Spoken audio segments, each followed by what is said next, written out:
अस्सलाम वालेकुम dear students, welcome to science guider. आज हमने क्या पढ़ना है? आज हमने क्लास मैट्रिक बायोलॉजी का टॉपिक स्टडी करना है और टॉपिक क्या है हमारे पास? Osmoregulatory function of kidney. ठीक है, प्रीवियस क्लास में हम लोगों ने किडनी का टॉपिक स्टार्ट किया था, किडनी का स्ट्रक्चर स्टडी किया था, फिर उसका इंटरनल स्ट्रक्चर, एक्सटर्नल स्ट्रक्चर और स्ट्रक्चर ऑफ नेफ्रॉन। ठीक है, उसके बाद हमने रेगुलेटरी फंक्शन ऑफ किडनी पढ़ा था। अच्छा, यहाँ पे एक और चीज़ कि आपके पास दो तरह के क्वेश्चन आते हैं, एक रेगुलेटरी फंक्शन ऑफ किडनी यानी नॉर्मल फंक्शन ऑफ किडनी और एक आता है ऑस्मोरेगुलेटरी फंक्शन ऑफ किडनी। तो अगर आपसे क्वेश्चन किया जाए ऑस्मोरेगुलेटरी फंक्शन ऑफ किडनी को डिस्क्राइब करें तो आप ये वाला कंटेंट लिखेंगे जो आज हम स्टडी करने जा रहे हैं। ठीक है, तो आज का हमारा लेक्चर नंबर 9 है, तो चलें स्टार्ट करते हैं। देखिए, इस टॉपिक को स्टडी करने से पहले सबसे पहले आपको ये पता होना चाहिए कि ऑस्मोरेगुलेशन किसे कहते हैं। ठीक है, तो ऑस्मोरेगुलेशन क्या होता है? एक ऐसा प्रोसेस होता है जिसमें क्या होता है, मेंटेनेंस होती है किस चीज़ की? वाटर एंड सॉल्ट्स की इन बॉडी फ्लूइड्स लाइक ब्लड। ठीक है, तो हमारे बॉडी फ्लूइड के अंदर जैसे ब्लड है, हमारे पास हमारा ब्लड है, अदर जो सेल्स में फ्लूइड पाए जाते हैं लाइक इंटरस्टिशियल फ्लूइड, तो बॉडी फ्लूइड के अंदर वाटर एंड सॉल्ट की कंसंट्रेशन को मेंटेन करने का प्रोसेस क्या कहलाता है? ऑस्मोरेगुलेशन। अब जैसे कि हम लोगों ने किडनी का स्ट्रक्चर, किडनी का टॉपिक पढ़ा है, तो हमें ये बात पता है कि किडनी का जो मेन फंक्शन है वो क्या होता है? वो है यूरिन फॉर्मेशन। ठीक है, तो किडनी सिर्फ एक्सक्रीटरी ऑर्गन नहीं है बल्कि ऑस्मोरेगुलेटरी ऑर्गन भी है। दैट मीन्स कि वो वाटर एंड सॉल्ट की कंसंट्रेशन को भी मेंटेन करता है। तो अब हमने आज ये चीज़ पढ़नी है किस तरह से किडनी जो है वो ऑस्मोरेगुलेशन का प्रोसेस परफॉर्म करता है, ऑस्मोरेगुलेटरी फंक्शन किस तरह से किडनी परफॉर्म करता है।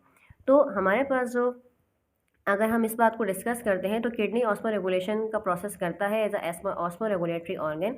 किस तरह से? बाय प्रोड्यूसिंग कंसनट्रेटेड और डाइल्यूट यूरिन। या तो वो कंसनट्रेटेड यूरिन प्रोड्यूस करेगा या फिर डाइल्यूट यूरिन प्रोड्यूस करेगा। किस लिए? To maintain the concentration of water and salt and body fluid. ठीक है, अब अगर हम बात करते हैं वाटर की हाई कंसनट्रेशन की, यानी अगर हम एग्जांपल लेते हैं कि अगर हमारे पास या बॉडी फ्लूइड्स के अंदर वाटर की कंसनट्रेशन बढ़ जाती है तो क्या होता है? तो किडनी प्रोड्यूस करता है डाइल्यूट यूरिन। हाउ? किस तरह से किडनी डाइल्यूट यूरिन प्रोड्यूस करता है? ड्यूरिंग दिस प्रोसेस किडनी यानी nephron performs two main function. अगर किडनी को डाइल्यूट यूरिन प्रोड्यूस करना है यानी कि हाइपोटोनिक सोल्यूशन बनाना है, तो इसमें क्या होता है कि किडनी यानी नेफ्रॉन्स ज़्यादा से ज़्यादा फिल्ट्रेशन करते हैं ताकि ज़्यादा से ज़्यादा वाटर वाटर जो है वो बॉडी से एक्सक्रीट आउट होता रहे, वाटर जो है वो रिलीज होता रहे बॉडी से, एंड लेस रीएब्जॉर्प्शन, और कम से कम रीएब्जॉर्प्शन हो वाटर के इन बॉडी फ्लूइड्स, ताकि बॉडी फ्लूइड के अंदर वाटर की जो कंसनट्रेशन है उसको मेंटेन किया जा सके। किस लेवल तक? नॉर्मल लेवल तक जो बॉडी की रिक्वायरमेंट है। ठीक है, अब अगर हमारे पास सेकंड स्टेप आता है कि अगर वाटर की concentration inside the body fluid कम है तो फिर क्या होगा? देखिए, यहाँ एक और चीज़ मैं आपको डिस्क्राइब करूँगी कि अगर किसी भी सेल के अंदर, अगर हम लिविंग बॉडीज़ की बात करें, तो अगर सेल के अंदर कंसनट्रेशन ऑफ वाटर इंक्रीज़ हो जाती है तो उससे क्या होता है कि ज़्यादा कंसंट्रेशन की वजह से, ज़्यादा यानी एक नॉर्मल अमाउंट से अगर कंसंट्रेशन बहुत बढ़ रही है वाटर की, तो क्या होता है कि सेल बर्स्ट हो जाते हैं।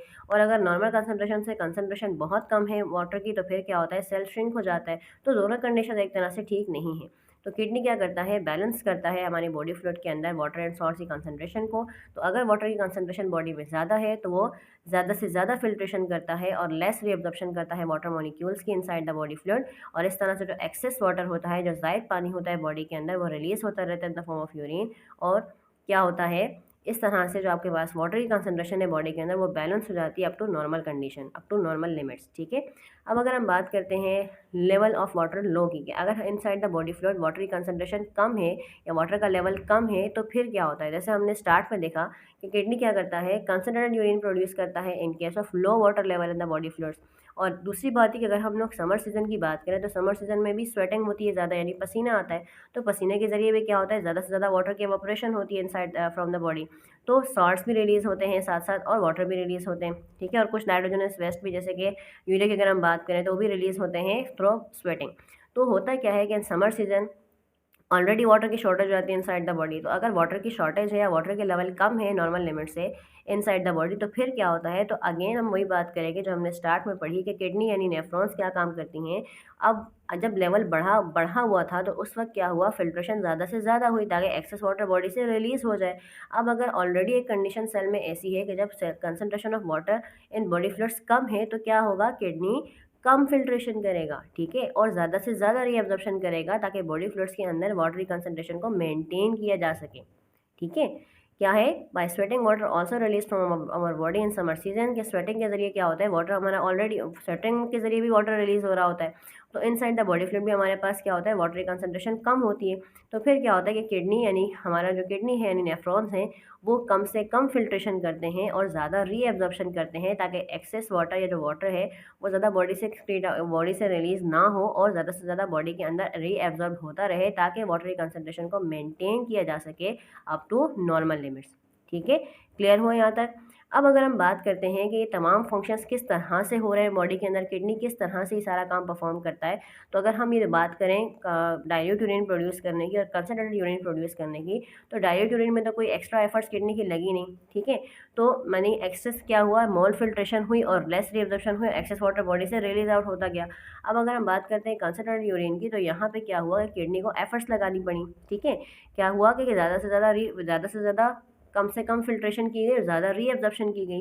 तो ये जो सारा फंक्शन है कंसनट्रेटेड यूरिन प्रोड्यूस करने का, अगर हम ओवरऑल बात करते हैं हमारे पास कि बॉडी के अंदर किस तरह से ये सारे काम परफॉर्म होते हैं, वाटर एंड सॉल्ट की कंसनट्रेशन को बैलेंस किस तरह से किया जाता है, तो with the help of hormone ये काम होता है। तो किडनी को हार्मोन्स की रिक्वायरमेंट होती है, जिसकी वजह से हमारी बॉडी के अंदर ऑस्मोरेगुलेटरी फंक्शन किडनी परफॉर्म करता है। वो हार्मोन्स कौन से हैं, तो एंटी ड्यूरेटिक हार्मोन ADH उस हार्मोन का नाम है, जिसको वैसो प्रेसिन भी कहा जाता है। तो वैसोप्रेसिन या फिर एंटी ड्यूरेटिक हार्मोन ADH ये वो हार्मोन है जो रिस्पॉन्सिबल है सारे प्रोसेस के लिए, और ये रिलीज होता है फ्रॉम पिट्यूटरी ग्लैंड। ठीक है, तो ये क्या करता है, ये ऑस्मो रेगुलेशन का काम परफॉर्म करता है, यानी बॉडी के अंदर वाटर एंड सॉल्ट्स की कंसंट्रेशन को मेंटेन करता है। ठीक है, तो ये जो हमारे पास आज पूरा टॉपिक था वो था osmo regulatory function of kidney. तो अगर आपके पास क्वेश्चन आता है नॉर्मली कि फंक्शन ऑफ किडनी लिखिए, तो उसमें हमने नॉर्मली वही फंक्शन लिखने हैं जो हमने लास्ट टॉपिक में डिस्क्राइब किए थे। अगर हमारे पास स्पेसिफिकली ये पूछा जाता है क्वेश्चन के osmo regulatory function of kidney लिखें, तो फिर हमने उसमें ये तमाम पूरा टॉपिक डिस्क्राइब करना है जो हमने आज स्टडी किया है। ठीक है, हो सके आपको इस टॉपिक आज का समझ आया होगा। अगर फिर भी इसमें कोई क्वेश्चन हो तो आप मुझसे कमेंट सेक्शन में पूछ सकते हैं। ठीक है, इंशाल्लाह नेक्स्ट क्लास में हम लोग नेक्स्ट टॉपिक स्टडी करेंगे नेक्स्ट सब्जेक्ट का, जो कि हमारा होगा इंशाल्लाह केमिस्ट्री का।